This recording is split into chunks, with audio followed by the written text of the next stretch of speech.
তো আজ আমরা শিখব কীভাবে ইএমও বুক করতে হয় ব্রাঞ্চ অফিস থেকে। যদি কোনো সিওডি এমও আসে তো সেক্ষেত্রে সিওডি বিলি করার পরে কীভাবে এমও বুক করতে হয় সেই টেকনিকটা পুরোটা আজকে আমরা শিখব। তো সবার প্রথমে যেটা করতে হবে সেটা হচ্ছে কাউন্টার অপারেশন যেটা রয়েছে, কাউন্টার অপারেশনে ক্লিক করতে হবে। এখানে দেখা যাবে যে সিওডি রিটেল এমও বুকিং বলে আছে, এটাকে ক্লিক করলেই আমরা চলে আসবো। এখানে click here to face article details করলেই দেখো যেটা আছে ইএমও সেটা দেখাবে এবং সিলেক্ট করতে হবে এটাকে।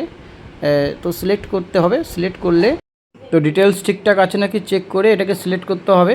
আমি ডিটেলসটাকে ভালো করে চেক করলাম সব ঠিকঠাক আছে নাকি এবং তোমাদেরও দেখিয়ে দিলাম সেটা।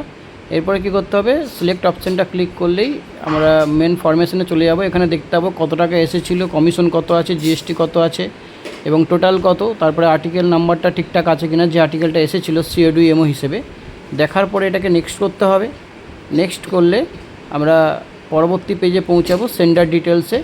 এবারে যার কাছে আমরা বিলি করেছি সে এখন সেন্ডার, মানে সে টাকাটি পাঠাচ্ছে, তার সমস্ত ডিটেলস ঠিকঠাকভাবে ফিল আপ করতে হবে। এখানে অ্যাড্রেস ইটুতে তার ভিলেজটির নাম বা যাবতীয় যা ফরমেশন আছে এগুলোকে সব দেওয়ার পরে নেক্সট করতে হবে।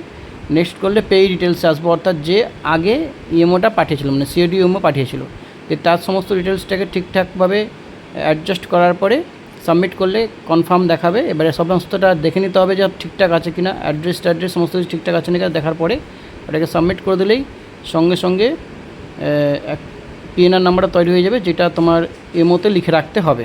Thank you.